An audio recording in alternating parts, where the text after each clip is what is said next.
Capítulo 9. Las iras de Ned Land.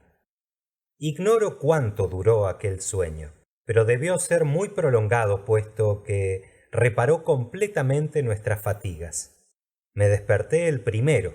Mis compañeros no se habían movido todavía y permanecían tendidos como masas inertes. Apenas levantado de aquel lecho algo duro, sentí que mi cerebro estaba despejado y mi inteligencia clara. Entonces comencé de nuevo el atento examen de nuestra celda. Ninguna de sus disposiciones interiores resultaba cambiada. La cárcel seguía siendo cárcel y los presos presos. Entretanto, el criado, aprovechándose de nuestro sueño, había levantado la mesa. Nada se descubría, pues, que indicase una modificación cercana de nuestra situación, y me ocurrió seriamente la idea de si estaríamos destinados a vivir indefinidamente en semejante jaula.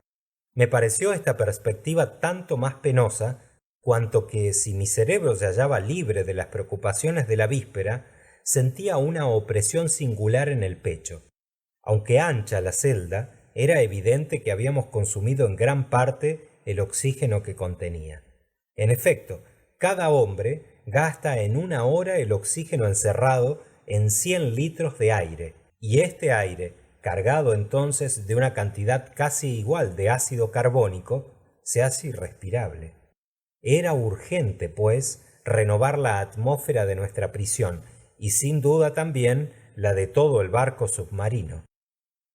Con este motivo me ocurría una cuestión. ¿Qué procedimiento seguía el jefe de esta mansión flotante?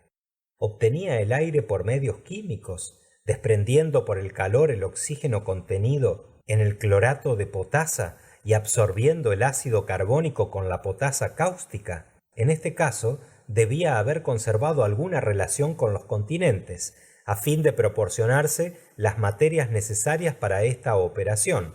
¿Se limitaba tan solo a almacenar el aire comprimido por altas presiones en receptáculos convenientes y a distribuirlo luego según las necesidades de la tripulación? Tal vez. ¿Se contentaba, siguiendo un procedimiento más cómodo y económico y por consiguiente más probable, con ir a respirar a la superficie de las aguas, cual un cetáceo, renovando para 24 horas su provisión atmosférica? Cualquiera que fuese el método, me parecía prudente emplearlo sin tardanza. En efecto, tenía ya que multiplicar mis inspiraciones para absorber el poco oxígeno que contenía la celda, cuando me sentí de repente refrescado por una corriente de aire puro y perfumado con emanaciones salinas. Era la brisa del mar, vivificante y cargada de yodo. Abrí anchurosamente la boca y mis pulmones se saturaron con frescas moléculas. Al propio tiempo sentí una oscilación, un movimiento de amplitud regular y perfectamente comprensible. El barco, el monstruo de hierro, acababa de subir evidentemente a la superficie del océano, para respirar, a modo de las ballenas. El sistema de ventilación del aparato quedaba por consiguiente perfectamente reconocido. Después que absorbí aquel aire con todos mis pulmones, busqué el conducto, el aerífero, si se quiere, que daba paso al benéfico efluvio, y no tardé en encontrarlo. Sobre la puerta había un orificio de ventilación que dejaba pasar una fresca columna de aire, renovándose así la empobrecida atmósfera de la celda. Mis observaciones llegaban aquí cuando Ned y Consejo se despertaron al mismo tiempo bajo la influencia de aquella ventilación vivificadora. Se restregaron los ojos, se desperezaron y se pusieron de pie en un instante. ¿Ha dormido bien el señor?, me preguntó Consejo con su urbanidad cotidiana. Muy bien, mi buen muchacho, respondí. ¿Y vos, maese Ned Land? Profundamente, señor profesor, pero no sé si me engaño. Me parece que respiro así como cierta brisa de mar. Un marino no podía equivocarse, y refería al canadiense lo que había pasado durante su sueño. Bien, dijo, eso explica perfectamente aquellos mugidos que oíamos cuando el pretendido narval se hallaba a la vista del Abraham Lincoln. Perfectamente, señor Land. Era su respiración. Solo que no tengo, señor Aronnax, idea alguna de la hora que es, a no ser que sea la de comer. La hora de comer, digno arponero. Decid, al menos, la hora de almorzar, porque estamos de seguro en el día siguiente al de ayer. Lo cual demuestra, respondió Consejo, que hemos estado durmiendo 24 horas. Así lo creo, respondí. No lo contradigo, replicó Ned Land. Pero, sea comida o almuerzo, el criado será bienvenido cuando traiga lo uno o lo otro. Lo uno y lo otro, dijo Consejo. Precisamente, respondió el canadiense. Tenemos derecho a dos comidas y por mi cuenta haré frente a ambas. Pues bien, Ned, aguardemos, respondí. Está claro que esos individuos no tienen intención de matarnos de hambre, porque en este caso la comida de ayer no tendría significación alguna. A no ser que quieran cebarnos, repuso Ned. Yo protesto, repliqué. No hemos caído en manos de caníbales. Un solo hecho no hace el hábito, contestó el canadiense. ¿Quién sabe si estas gentes están privadas hace tiempo de carne fresca? Y en este caso, tres particulares sanos y bien constituidos, como el señor profesor, su criado y yo. Alejad esas ideas, amigo Land, exclamé, y sobre todo, no saquéis de ahí motivo para irritaros contra nuestros huéspedes, lo cual agravaría la situación. En todo caso, dijo el arponero, tengo un hambre endiablada, y comida o almuerzo, los manjares no vienen. Amigo Land, es menester conformarse con el reglamento de bordo, y supongo que nuestro estómago adelanta sobre la campana del cocinero en jefe. Pues bien, lo pondremos en hora, respondió tranquilamente Consejo. En eso os conozco, amigo Consejo, dijo el impaciente arponero. Gastáis poco vuestra bilis y vuestros nervios. Siempre calmoso. ¿Seríais capaz de decir algún chiste antes del gorigori y de morir de hambre sin quejaros? ¿Y de qué me serviría? Preguntó Consejo. Os serviría para quejaros. Algo es algo. Y si los piratas, digo piratas por respeto y por no contrariar al señor profesor, que prohíbe llamarlos caníbales.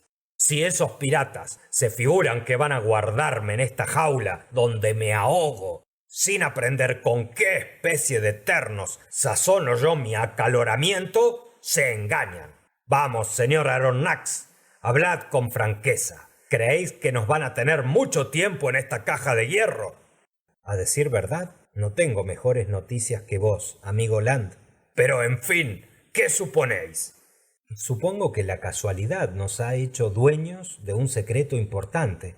Ahora bien, si la tripulación de este barco tiene interés en guardarlo, y si este interés es más grave que la vida de 3 hombres, creo que nuestra existencia está muy comprometida. En el caso contrario, a la primera ocasión, el monstruo que nos ha tragado nos restituirá al mundo habitado por nuestros semejantes.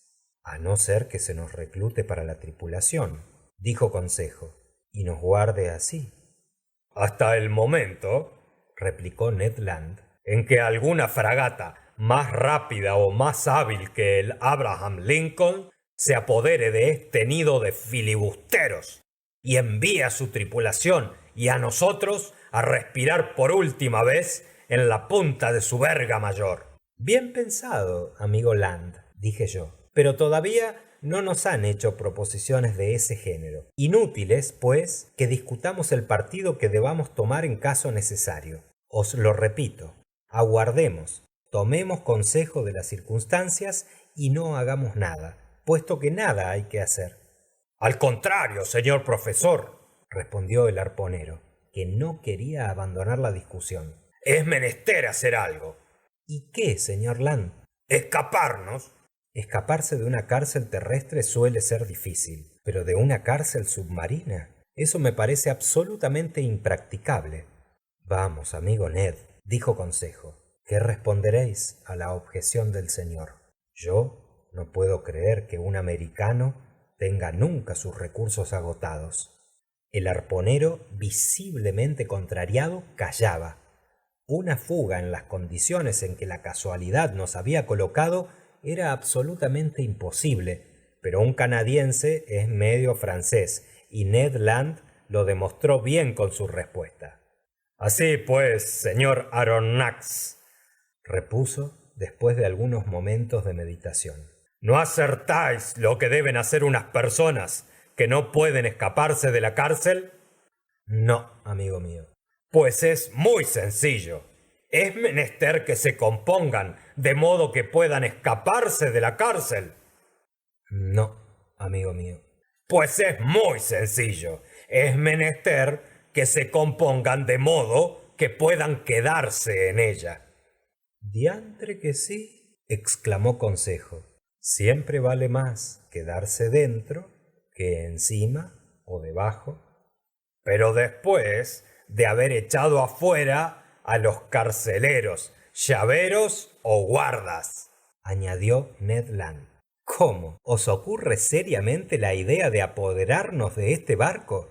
Muy seriamente, respondió el canadiense. Es imposible. ¿Por qué, señor?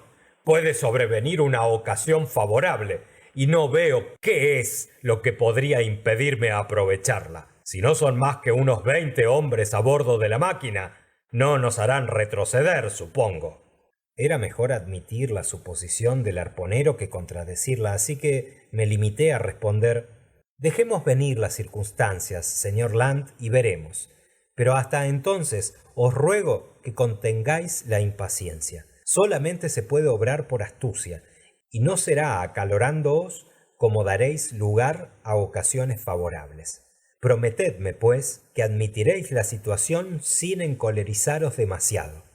Os lo prometo, señor profesor, respondió Ned Land en tono que no inspiraba mucha confianza. No saldrá de mis labios una sola voz malsonante, ni me dejaré llevar de ningún ademán violento, aun cuando el servicio de la mesa no se haga con toda la regularidad debida. Cuento con vuestra palabra, Ned, respondía el canadiense, y enseguida quedó suspendida la conversación, entregándonos a la meditación cada uno de nosotros aparte. Declaro que, a pesar de las seguridades dadas por el arponero, no alimenté ilusión alguna, ni podía yo admitir tampoco las ocasiones probables que para escaparnos había supuesto. El barco submarino no podía tener una buena maniobra sin una tripulación numerosa, y por consiguiente, en el caso de una lucha, tendríamos que combatir contra demasiada gente. Por otro lado, necesario era, lo primero de todo, que estuviéramos libres, y no lo estábamos. Ni me ocurría medio alguno para salir de aquella prisión de hierro tan herméticamente cerrada. Y a poco que el extraño jefe de aquel barco tuviese algún secreto que guardar, lo cual era por lo menos probable, no nos permitiría obrar libremente a bordo. Pero ¿se desembarazaría de nosotros por la violencia o nos dejaría en algún rincón de tierra? No podíamos atinarlo, mas las peores hipótesis me parecían plausibles, y era preciso ser arponero para abrigar la esperanza de recobrar la libertad. Comprendí, por otro lado, que las ideas de Ned se iban agriando con las reflexiones que acudían a su cerebro. Oía yo los juramentos que, cual sordos gruñidos, se producían en el fondo de su garganta, y sus ademanes iban adquiriendo carácter amenazador. Se levantaba, hacía giros cual una fiera encerrada en su jaula, golpeaba las paredes con los pies y con los puños. El tiempo, en tanto, transcurría. El hambre se dejaba sentir con fuerza, y esta vez el criado no venía. Esto era ya olvidar por demasiado tiempo nuestra posición de náufragos, si es que existían buenas intenciones hacia nosotros. Ned Land, atormentado por las famélicas ansias de su robusto estómago, se iba gradualmente acalorando, y a pesar de su promesa, temía yo una explosión cuando se viese delante de alguno de los hombres de bordo. Esta ira de Ned Land tuvo aún 2 horas de crecimiento. Llamaba, gritaba, pero siempre en vano. Las paredes de chapa se mantenían sordas. Ni siquiera se oía el menor ruido en el interior del barco, que parecía muerto. No se movía porque de seguro hubiéramos sentido los estremecimientos del casco bajo el impulso de la hélice. Sumergido sin duda en el abismo de las aguas, no pertenecía ya a la tierra. Todo este sombrío silencio era espantoso. En cuanto a nuestro abandono, a nuestro aislamiento en el fondo de nuestra celda, no me atrevía a calcular lo que podía durar. Las esperanzas, concebidas después de nuestra entrevista con el jefe, se iban paulatinamente desvaneciendo. La dulce mirada de aquel hombre, la expresión generosa de su fisonomía, la nobleza de su actitud, todo desaparecía de mi memoria y se me presentaba el enigmático personaje tal como debía ser, necesariamente despiadado y cruel. Le consideraba fuera de la humanidad, inaccesible a todo sentimiento de compasión, enemigo implacable de sus semejantes, a quienes había debido consagrar un odio imperecedero. Pero ¿trataba ese hombre de condenarnos a la muerte por inanición, encerrados en prisión estrecha y entregados a esas horribles tentaciones a que impele el hambre feroz? Tan atroz idea adquirió en mi ánimo una intensidad terrible, y con ayuda de la imaginación me sentía acometido de un insensato espanto. Consejo permanecía sereno. Ned Land bramaba. En aquel momento se sintió un ruido exterior y sonaron pasos en el suelo de metal. Los cerrojos se corrieron, la puerta se abrió y apareció el criado. Antes de poder hacer el menor movimiento para impedirlo, el canadiense se había arrojado sobre aquel desgraciado y derribándole le tenía agarrado por la garganta. El steward se ahogaba bajo la presión de aquella potente mano. Consejo procuraba sacar de manos del arponero la víctima, medio estrangulada, y yo iba a añadir mis esfuerzos a los suyos cuando de pronto quedé atónito y paralizado por estas palabras pronunciadas en francés. Calmaos, señor Land, y vos, señor profesor, tened la bondad de escucharme. Fin del capítulo 9.